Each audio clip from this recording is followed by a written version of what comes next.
Ladies and gentlemen, I present to you the synopsis of my cyber opera, Il contadino che ha cancellato qualcosa di importante. The peasant who deleted something important. Act 1. Alfonso and the other peasants are dancing in the square. They have successfully gotten rid of the annoying pop-ups on their computers.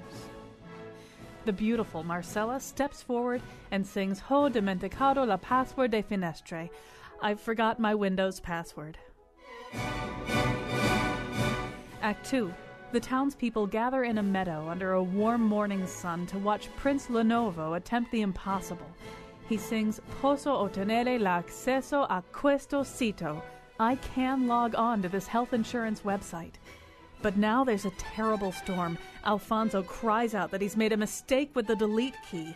The chorus sings Propria connessione di rete immorto. Your net connection is dead. Act 3. A shepherd girl arrives with a system restore disc. She sings Spegnere quel muro di fuoco. Turn off that firewall. The computers begin to work again, but then the villain, Viroso, hurls their hard drives into the sea. Alfonso sings Per sempre avermo messaggi de errore. We will forever have error messages. He falls over, dead. The opera ends. Too dark? Today we're discussing the modern uses of opera. And now the lead tenor in the Wi-Fi of Long Island, Colin McEnroe. Yes, we're taking cyber opera very seriously. Hers sounds a little suspiciously like Rossini, but we'll be in court on that probably, as well as everything else that we talk about today. We are talking about opera, the sort of the present and future uses of opera, the joys of opera, and the challenges faced by opera. With us in studio, we are privileged to have Willie Waters, the former director of Connecticut Opera, and many other things besides, as you'll learn as we go along today. Steve Metcalf was the current full-time music critic for over 20 years, and from there a faculty member and founder-curator of the Garmony Chamber Music Series at Hart School. Anne Midgett is in a studio in Washington, D.C. She's the chief classical music critic at the Washington Post. A little bit later in the show, you'll hear a pre-recorded interview with Nico Muhly, who's sort of the bad boy of opera right now. He's got an opera at the Met. Well, you'll learn all about that, Two Boys. You may have read about it. So I'm going to begin by asking all of you, and let's see. Let's start with Willie Waters on this one. You know, I mean, every day it feels like, not every day, but frequently you pick up the paper and you read some horrible news, like the New York City Opera is declaring bankruptcy. And this can be looked at as part of a larger virus that has taken out a lot of opera companies across America. We used to have a few of them here in Connecticut. We don't so much anymore. San Antonio, Baltimore, they just sort of drop off. On the other hand, if you try to get a ticket to see one of these kind of movie screen operas, one of these multiplexes where they devote a movie screen to the actual showing of an opera, those tickets, they sell out. I mean, they pack people into those shows. So it seems like people really, really like opera, but opera companies don't do so well. What's going on here? Can you explain to people who aren't that familiar with it what the problem is, if there is one? Well, of course there is a problem, but I mean, I would question your statement a bit, only because I've attended many of the HD performances here in the greater Hartford area. And unfortunately, in the last 2 or 3 years, they have not been selling well. Even though they've added theaters in both of the places in Hartford, but they've not been selling as well as one would think, and those are small theaters. They've added operas too. The Met has added operas, and so it's a lot for people to make commitments, because most of the people who go are 65 and older. So the audience is not, the demographic is not basically changing very much. Certainly in terms of those HDs, I mean, it's basically people who'd rather see good opera at a cheap price rather than go into the theater. And so that's what's happening there. Steve Metcalf, is that the problem? Just the demographic changing? Is there another structural problem you think that opera faces? I do think obviously opera shares in some of the woes that afflict classical music and serious music, and for that matter, serious performing arts generally in this country. But I would argue that there's an additional problem with opera, which has to do with repertoire, that you really have this very odd situation, and Willie and I have talked about this over the years, where if you take away the few really big houses in this country, the Met and Chicago Lyric and so on, and instead just talk about the smaller regional companies of which there are like 100 and some in this country, it's incredible that really there are about 12 or 14 works, operas, that are done at these houses over and over and over, because those are the works that can sell tickets and sustain the operation. And those 12 or 14 pieces are well known to everybody, and especially well known to the audience. But it's very difficult, I think, to sustain an art form on 14 pieces, and also, the sort of related question that new works are not readily embraced by opera audiences. And so I think those two things are particularly afflicting the opera world. And Majed, he's kind of setting up a catch-22 here. If you don't do the celebrated war horses, then you'll lose your audience. But if you rely too much on the celebrated war horses, you'll bore your audience to tears and lose the energy that keeps you going. What's your reaction to that? Well, my answer is you have to move the frame of the picture, which is to say that the opera companies you listed that are folding are larger opera companies. Opera is a hugely expensive art form, but the Baltimore Opera, for example, which has actually been replaced, there's a new company that's springing up to replace them, but they did big standard works. What we are seeing a lot of now are smaller companies doing smaller scale works, a lot of chamber opera, and a lot of those companies are thriving. The Gotham Opera in New York, the Opera Philadelphia is doing a lot of work with smaller, more experimental pieces in different venues and playing around with that. In Washington, in November, we're going to have Urban Arias, which does one-act contemporary operas. We're going to have a new opera about the Holocaust. That's fun. And the Washington National Opera is going to premiere 3 20-minute operas as part of its commissioning program. I think opera has actually more appeal to younger audiences than any other form of classical music, certainly than orchestral concerts. There's the drama, there's the excitement, there's the buzz. The Met may be kind of flooding the zone with these HD broadcasts, but I wouldn't take that as a sign of gloom and doom. I think that market will readjust itself. And I also don't take City Opera as a sign of field-wide gloom and doom, because I think that house folded due to a particular constellation of bad decisions and lousy management. And while opera companies are certainly not having an easy time in the current economy, I don't think City Opera is a bellwether in the way people are sometimes taking it. I just want to probe one thing that you said here for a second in Majed, and that is the notion that opera has a specific and special appeal to younger audiences, maybe more so than some of the other conventional forms. Is that true, or is it something that could be true? In other words, is it already true that younger audiences are more likely to respond to opera than, say, symphonic music or whatever?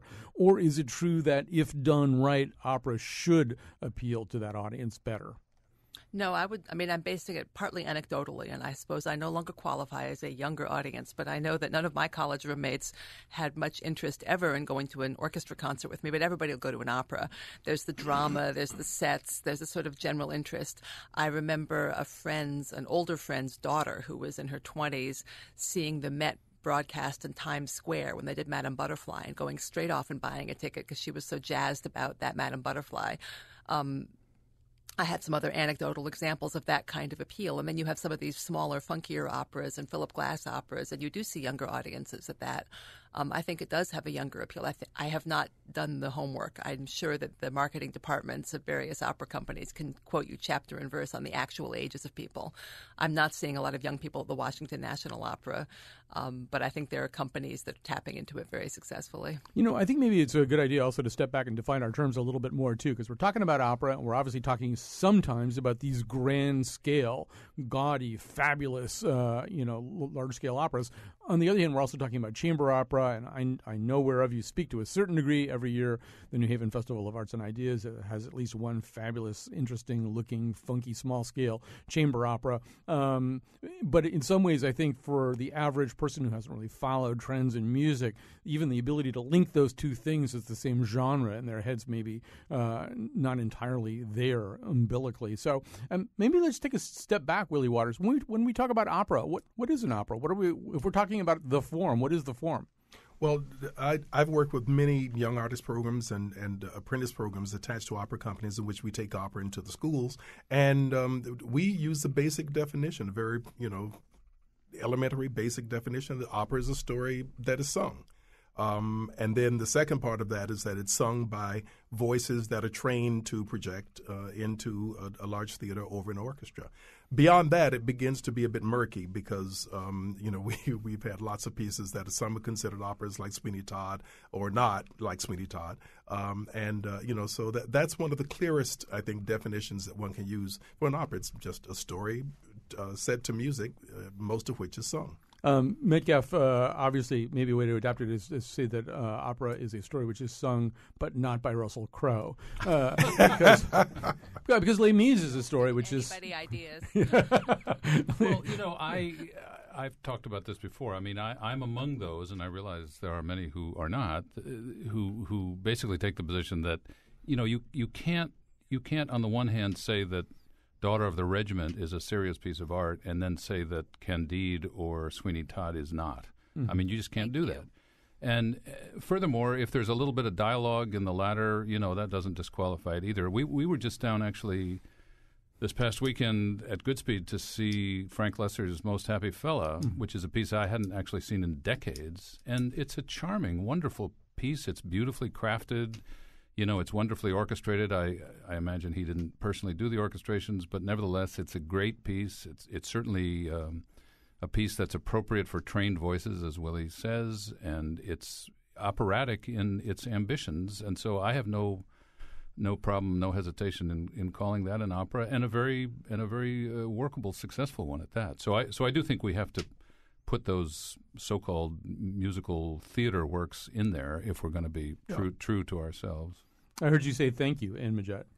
I just agree wholeheartedly, and I've had this argument quite a bit because many opera companies are starting to put musicals into their repertory, and it's been a very difficult fight between them and their patrons to figure out how to present these musicals. But I actually had a discussion with somebody who claimed that if it was in English, it really couldn't be an opera, which is a pretty lame definition. Don't tell Nico Muley that. But a lot of people think that. Benjamin Britten. Yeah, or Benjamin Britten, exactly. All right, we're going to take a quick break here. We're going to get back with more of this. We'd love to hear from you at 860-275-7266. Do you miss opera? Do you miss having opera companies alive and thriving in Connecticut? Not that there aren't any, but maybe not the ones that you remember. Do you love opera? Do you go to see the HD shows at the movies? And what else? Oh, you may tweet us also at WNPR Colin.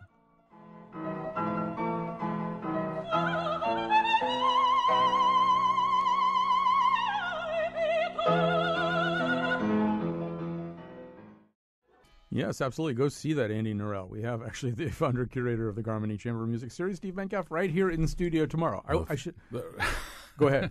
Am I in the studio tomorrow? Oh no! Tomorrow we have Stephen Metcalf from Slate. We have two. Oh God! Stephen Metcalf. The other Steve. Yeah, we have a two Steve Metcalf That's week. frightening. Anyway, Willie Waters is here, the former director of the Connecticut Opera, and many other things besides. Steve Metcalf, as I just said here, this Steve Metcalf 1 is here, and Majette from the Washington Post also with us. We're talking about the present and the future of opera.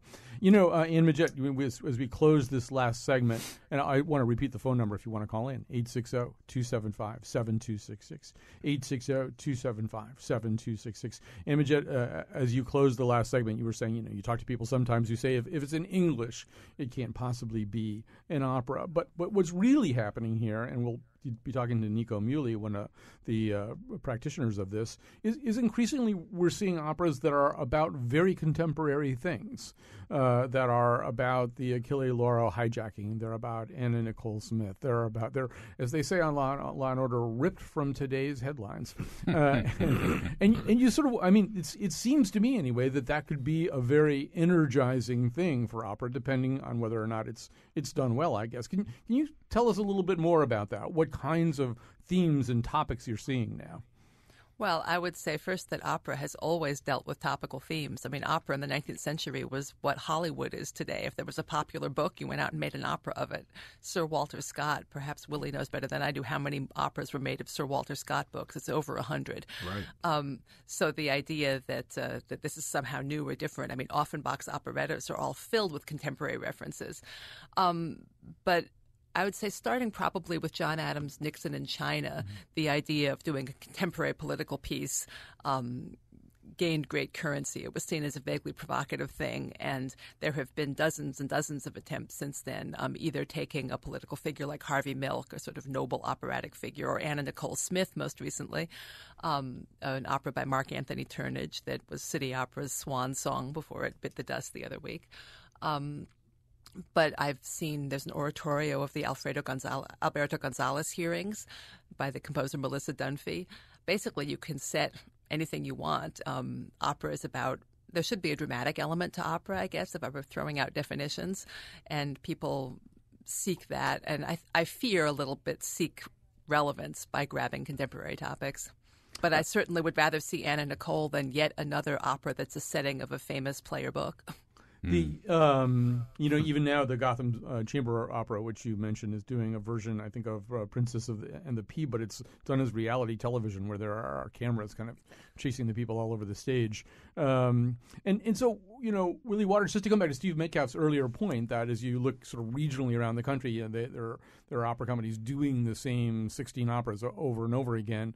The audience for those, I would assume, is really, I know I said this before, but I want to get you to react to it, is maybe somewhat different than the audience for these funky contemporary operas that often deal with either classic themes in a very contemporary and very technological way, or with very contemporary themes. Absolutely, and you find in most opera audiences are traditional and conservative. You have some companies like St. Louis, like Santa Fe, New York City Opera in its earlier days, which try to introduce new operas, new and interesting operas. Houston Grand Opera commissioned lots of operas in the 70s and 80s, but it's hard to bring audiences along, and I think one of the major reasons is certainly now we've taken the arts out of the public schools, to the point that kids are not getting exposure, to symphony, to opera, to the arts in general. And so they have nothing to fall back on. They have nothing to compare to, and they have no experience that will lead them to go into the theater. I see you fidgeting over there. Well, I was only thinking to myself, and this was actually an idea that popped into my head as we were watching Most Happy Fella last week. This is a sort of a cliche, I suppose, to say, but there really is an interesting and uniquely operatic question, I think, centering around the idea of tune or melody. And it's become this kind of odd catch-22, more so I think in opera than say symphonic music. And in fact, if I may, I want to quote briefly from Tony Tomasini's review of Nico's Two Boys, in which he says, quote, "There is none of the cheap melodrama of neo-romantic styles that you hear too often in new operas." Unquote. Now, I think we sort of know what he meant, and I think that, maybe we even sort of agree with it. But on the other hand, it veers dangerously close to saying if you stop and have a sort of diatonic tune, you're going to pay for it. And there's a sort of an odd contradiction going on, I think. Even among hipper, younger people, I think the idea of tune is not lost, and yet, there's a sense in which, critics and others and other hipsters, are suspicious of it, and it's a difficult corner that we've painted ourselves into. Well, and Majette, again, he sets up kind of an interesting collision course here. On the one hand, you've got an audience that, in the words of Stephen Sondheim, wants a tune you can hum, and then you've got another. I'll let you know when Stravinsky has a hit. I'll let you know when Stravinsky has a hit.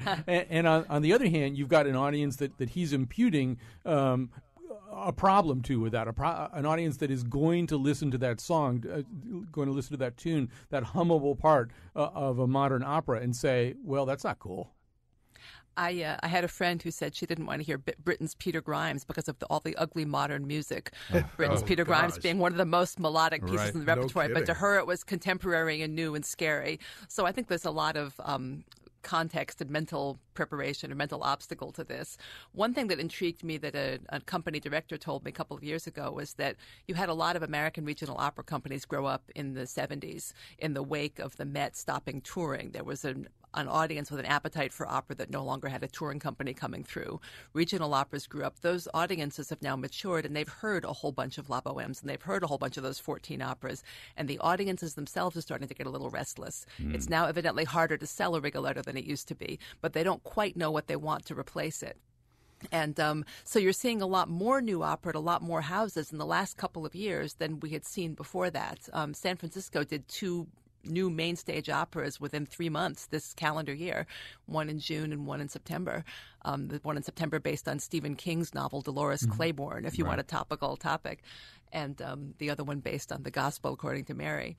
But I think that there is more of an appetite for that kind of music, but then you're getting people who are indeed looking for tunes. And a large problem with a lot of contemporary opera, as you say, Stephen, is that there's a convoluted, tortured quality to people trying to write well for the voice and write melodically without committing the sin of lapsing into an actual melody. And it's complicated because I don't mind saying, and I have certainly irritated many of my friends with this, I don't mind saying that even though I have no problem calling Les Mis or Miss Saigon contemporary operas, I find that music very boring and derivative and dumb, and I think I Dreamed a Dream is one of the worst tunes of the last 50 years, and yet I know plenty of people who really, find it very satisfying, and so I mean it really is in the ear of the beholder in a kind of crazy way.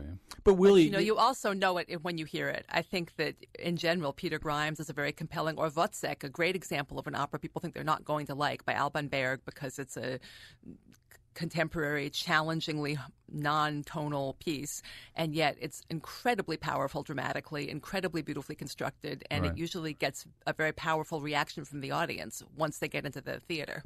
I mean, Willie, maybe this goes back to some of your points about education, too, because ultimately, in order to have the thing that we're talking about, you've got to have a generation of composers who came along, who were hip enough and cool enough to be making really interesting modern operas, but also sufficiently imbued in musical tradition so that they can write tuneful modern operas. So that an idiot like me, I might be really attracted to the idea of, wow, a Stephen King novel that you turned into I'll go see that. But then if I'm assaulted with kind of a lot of atonal music that I'm just not cool enough to handle, then that might be my last visit to the opera. But is part of it just the creators, the composers, having those people who can kind of work both sides of that street?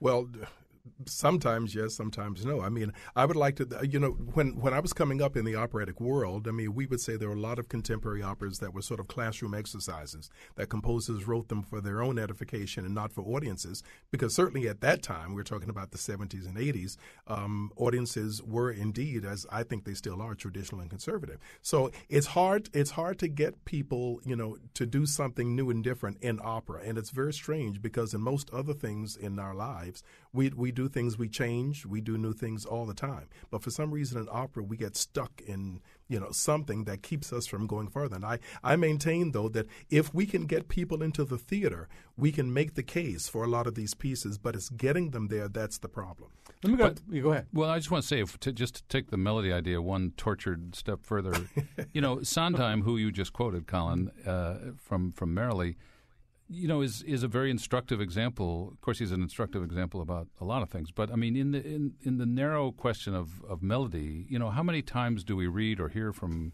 people about, Sondheim? I enjoy the shows, but they're just, where are the tunes? Where are the melodies, a la Richard Rodgers and stuff? Well, of course, I think most of us who spend half a minute with Sunday in the Park or Into the Woods or Sweeney certainly would say, these are fantastic lots of melodies, and then they are every bit the equal of Rodgers and Gershwin and whatever.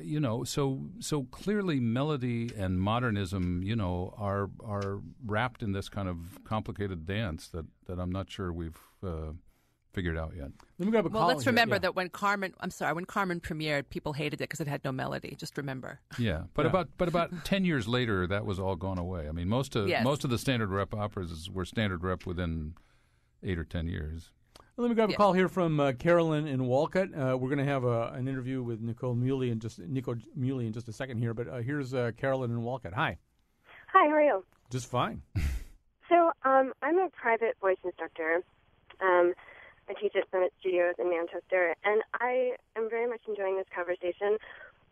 What I had to say, though, I was agreeing with what you guys were saying before about getting kids, exposed to opera and just getting rid of their even negative connotations that they might have about it. But I feel like,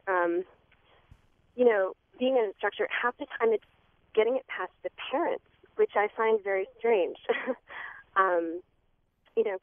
Parents want their kids to be studying for, their American Idol debut as opposed to the longevity of their singing voices. And I was wondering what your guest had to say about that. Parents who don't foster this, you're nodding. Well, you have to answer. Or Ann, you can answer. And then yeah, go ahead, Ann. I was just going to say that I think that the lack of arts education is a symptom rather than a cause to begin with. And I think what you've just said about the parents really bears that out, because if today's generation doesn't have arts education, the parents' generation did have some arts education, and it didn't make a huge difference. I think our society is shifting in powerful ways, and that arts education today would be a very different thing than it was in the 50s. It wouldn't focus only on classical music, nor should it, because our society is a much bigger place musically than only classical music, much as I love that. But I think that I've said over and over, I think it's the 40 and 50-year-olds, 30, 40, and 50-year-olds people should be really working to target, because that's the generation that's really stopped going. And if they don't go, the kids aren't going to follow them.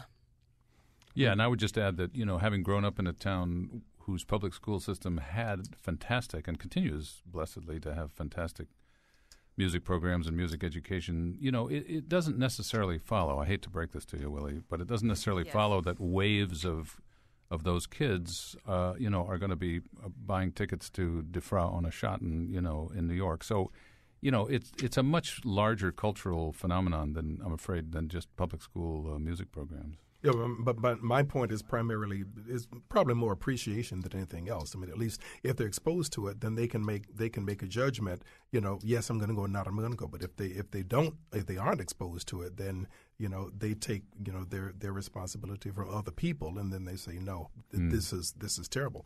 I mean, they're all true. It's just finding a way to break that barrier, and this is something we've been struggling with from the 60s and 70s when I first started in opera. All right, so we're going to end this segment, and it's a somewhat long interview, so I want to get to it so we'll have time to respond at the end with an interview that I did yesterday with Nicole Muley. He is he kind of is the bad boy of opera these days. He's got a show at the Met. He'll tell you all about it, though. Here's our interview with Nico Muley. Nico Muley is one of the bright lights of this world that we're talking about today. He's a composer and arranger based in New York City. He's joining us by phone. Two Boys runs through November 14th at the Metropolitan Opera at Lincoln Center. It doesn't get much better than this. His first full-scale opera, Two Boys, was commissioned by the Metropolitan Opera, Lincoln Center, and the English National Opera. It is creating all kinds of waves all over this place. Nico Muley, first of all, for people who haven't been following all the press, give people a sense of what the opera is about. The opera, it takes place about 12 years ago in the sort of early days of chat rooms, and basically follows the story of a policewoman who's a creature of the analog world who's asked to solve a crime that seems quite simple, where an older boy pretty plainly stabbed a younger boy. And in the process of investigating this, she realizes that a lot of the motivation and a lot of the intrigue of what happened, the sort of backstory, happened online. And as such, she has to sort of familiarize herself with this somewhat terrifying landscape. So you're trying to do a whole bunch of different things here. One of the things is to create different musical signatures for what happens online versus the flesh and blood world, right? Right. That's one of the challenges of the piece. Talk about how you address that challenge. In other words, you're really writing music in pretty different styles for those two landscapes? Style is a weird and loaded word. I mean, I tried to do it as best I could. First of all, it's an entirely acoustic opera, so I didn't avail myself of any synthesizers or pre-recorded elements. So instead what you have is that the chorus becomes part of the texture of the online world. And so what I did was I wrote very simple harmonic music for them, but then gave each chorister a separate piece of text to repeat on sort of any given note. So what you end up with is this kind of shimmering bowl of kind of infinite information. Let's give people a sense of this. We'll play just a little bit of the Act 2 chorus, I Saw You in Algebra.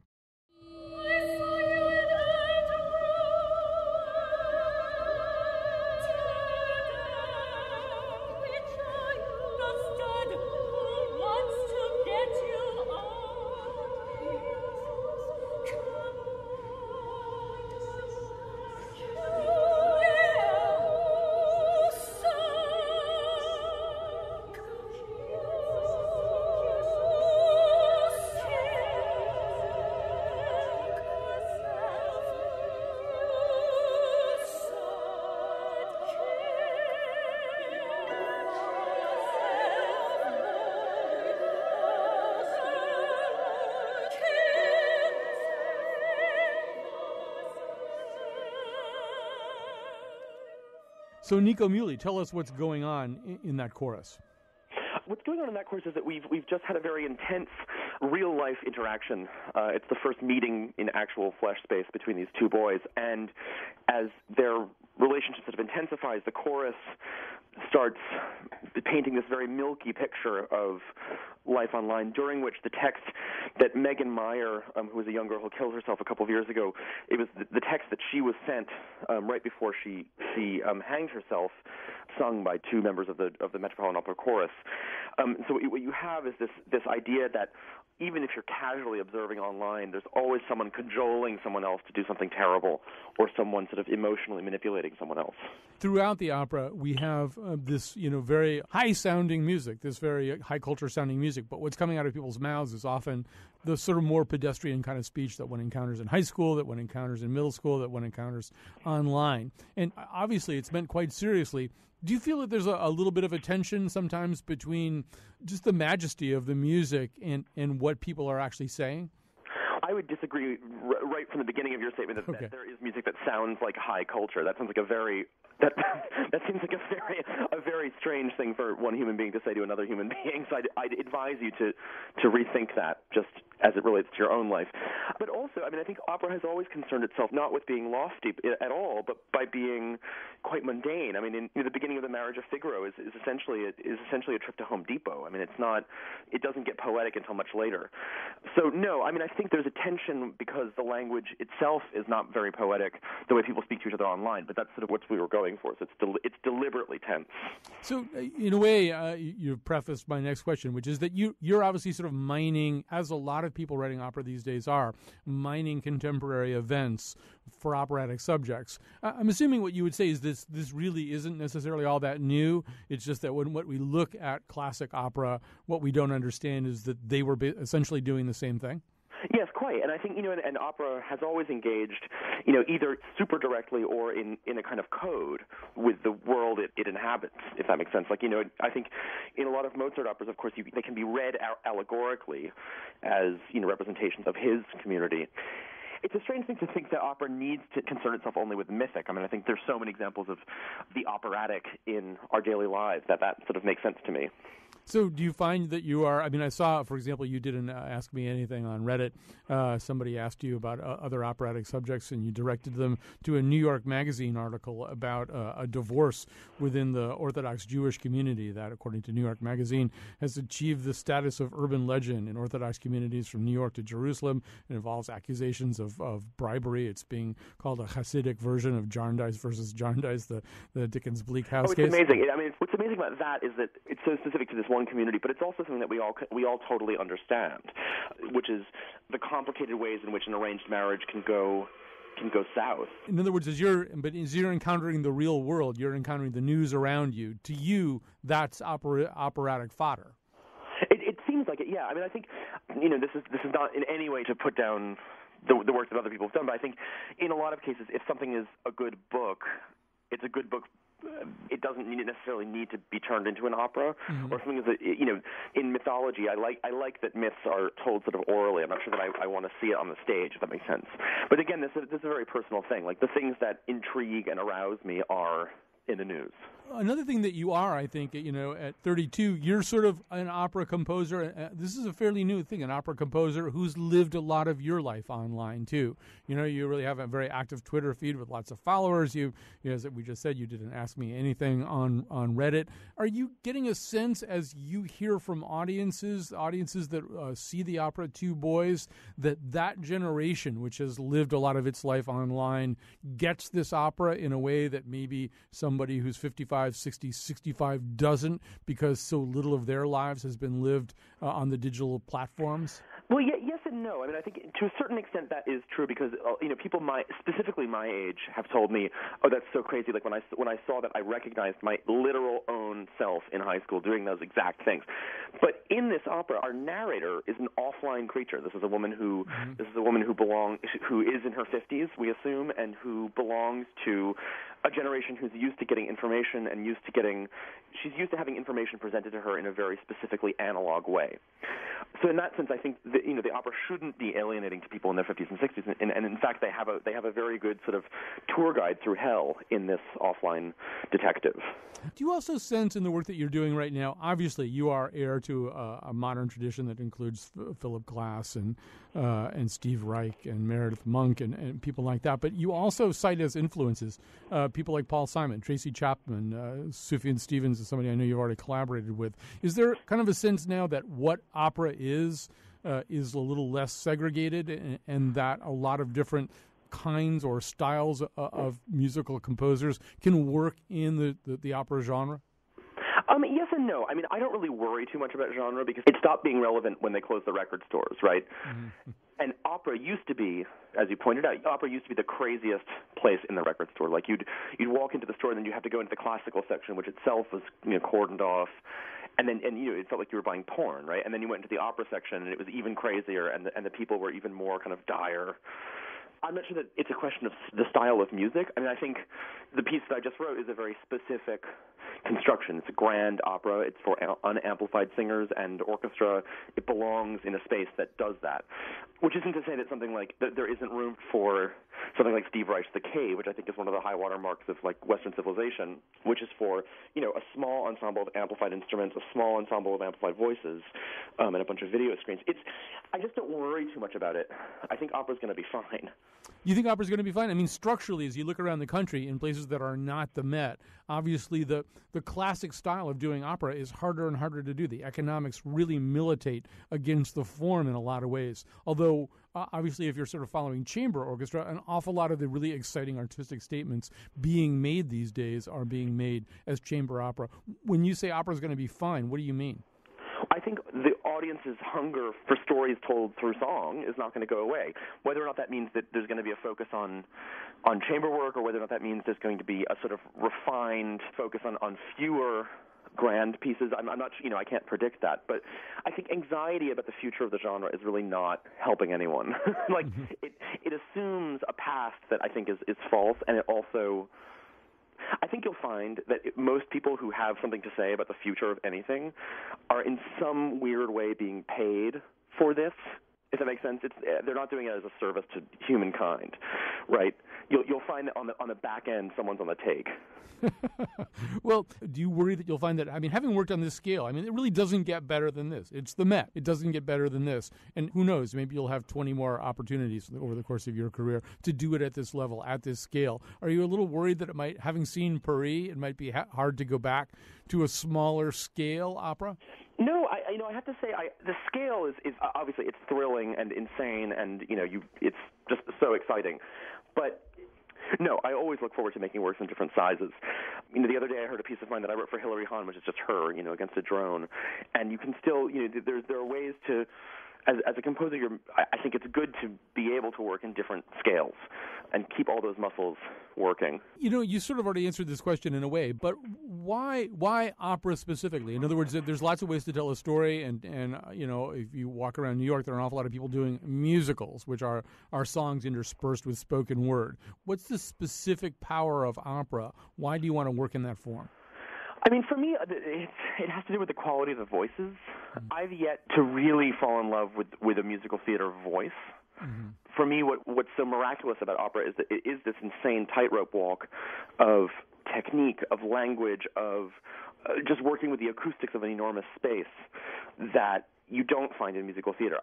The argument like opera versus musical theater is another boring one too, because I always feel like if 10 minutes spent worrying about that is 10 minutes you could spend like learning German or doing something useful with your life.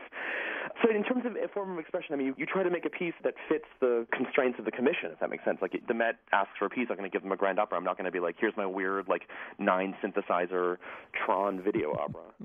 Well, that brings me back to the question that irritated you. I'm just going to ask it one more time before you go. show. I was asking you before about style, and I probably phrased it the wrong way, but, in some ways, listening to two boys, there is a way of singing, an operatic voice, as you just described, a technique, as you described, and then coming out of that technique, you might hear a line like, the stud that wants to get you off, which I think people aren't used to hearing in that operatic voice, in that, using that technique. They are and they aren't. I mean, it's, if you listen to Don Giovanni, it's a rape diary, the whole first 20 minutes.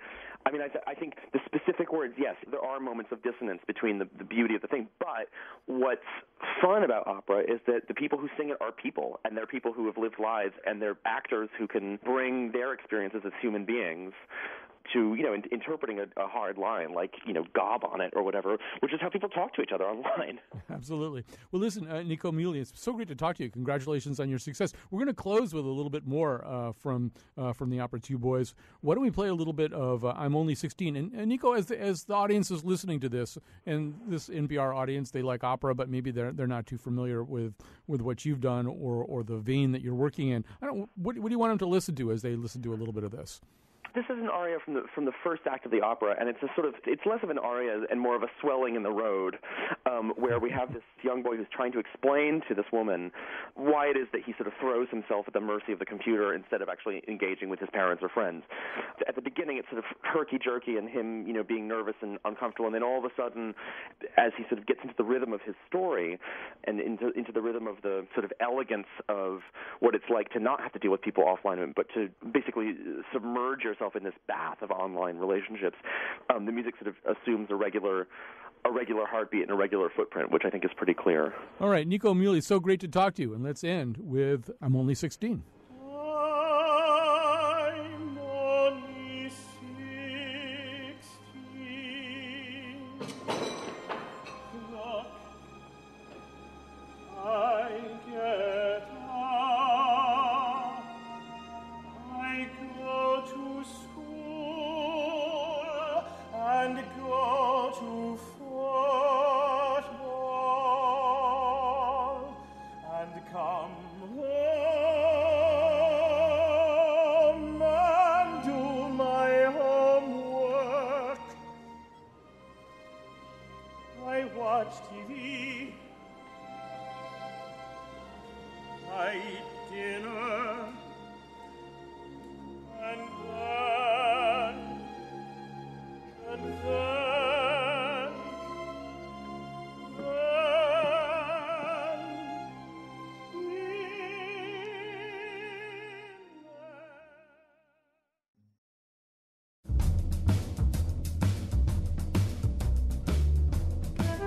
Today's opera, The Misplaced Amazon Order, was produced by Betsy Kaplan and me, with help from our intern, Tess Aronson. The part of Bill Curry was played by Placido Domingo. Tweetmaster Greg Hill is watching over WNPR Colin from the mezzanine seats. Check out WNPR.org for audio, photos, and extras.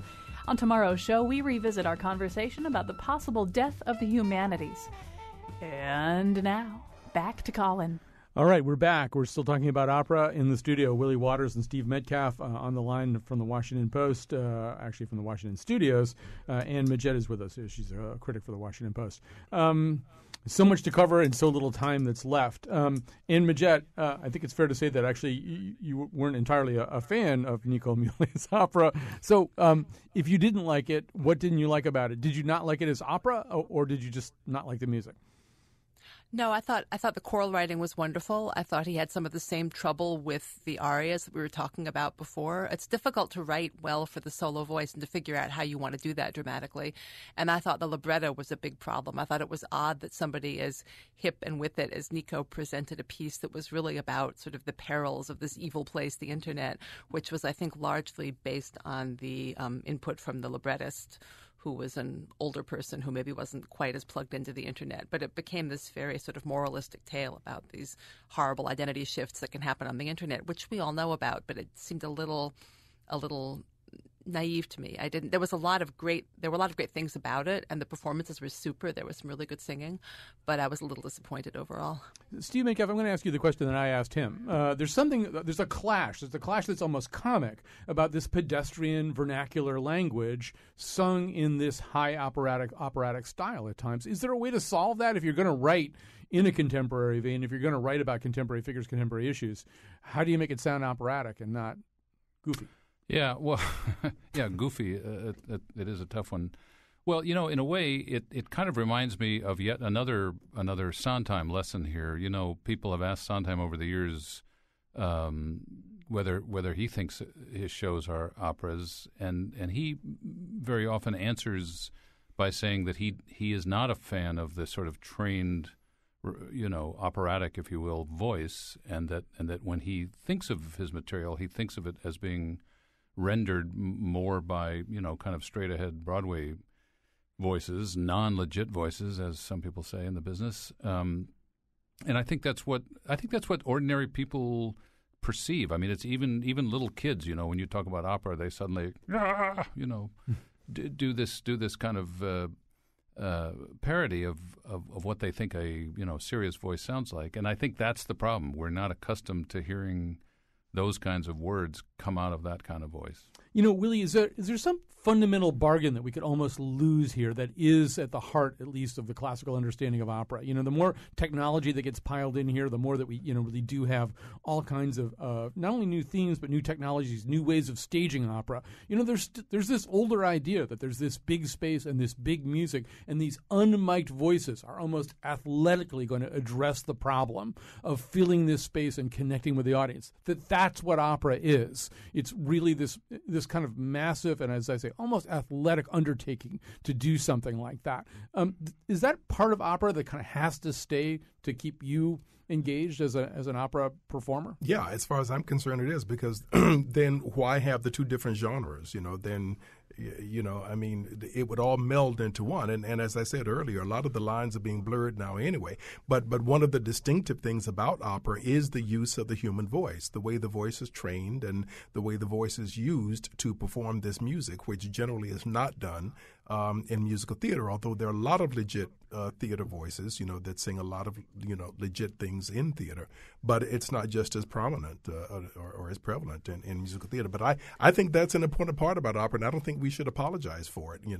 That's what it is, and people just have to get used to it. But it's that getting used to that becomes the problem. And May I play devil's advocate for a minute? That Broadway was not amplified exactly. 2 generations ago. Right, exactly. Right. Broadway singers were legitimate voices in the sense that opera voices are. And that distinction is so recent that it feels funny to me to push Broadway away as not legitimate exactly. when the John Rates and Mary Martins of this world and Ethel Merman, goodness knows, had amazing voices. I agree. But it's still true at another level that a lot of the early so-called crossover albums in which opera singers, attempted to sing Gershwin and Porter and stuff were fairly risible in their sort of results. And I don't mean to pick on any particular one, including Kiri Tikanawa, but I mean they didn't succeed, and I think that artists these days either don't attempt it or they try to rein it in somehow. I think a lot of that has as much to do with style, also the style of singing, in addition to the quality of the voice. Right, but you can't really be prescriptive about this stuff because there are people who are going to do it well. It's sort of like the question of how can you set the voice to sound good or bad with the words that you're getting thrown at you. Yeah. Some composers have a knack for it. Some composers don't. Some composers are finding their way, but there's not one way to do it right. Yeah, I agree. All right. I don't dare ask another question because we're essentially out of time here. This has been really fun, though. Willie Waters, great to have you in studio. Steve Metcalf, also great to have you back. And Majette, first time from the Washington Post.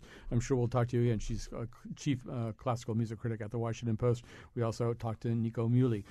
Tomorrow, we are going to have another Steve Metcalf on, Steve Metcalf from Slate. It's actually a rebroadcast of a show we did about the humanities. There's yet another round of soul-searching and garment-rending going on right now about the future of humanities in colleges and universities. You will hear on this show, if you didn't hear it the first time, a smackdown, it can only be called that, between Steve Metcalf, II of Slate Magazine, and Stanley Fish, who I think went on the air expecting to get along and didn't get along so much. If you listen for no other reason, listen for the titanic battle between Metcalf and Fish. Thanks for joining us today. We'll be back with the nose on Friday.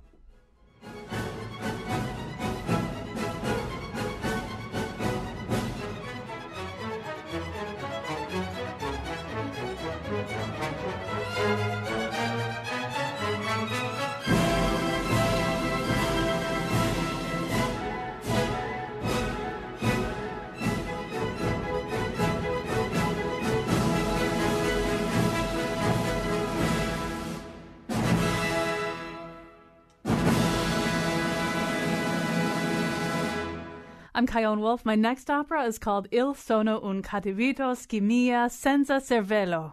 And Google Translate says that's I'm a bad monkey with no brains? Huh. I think it's going to be a hit.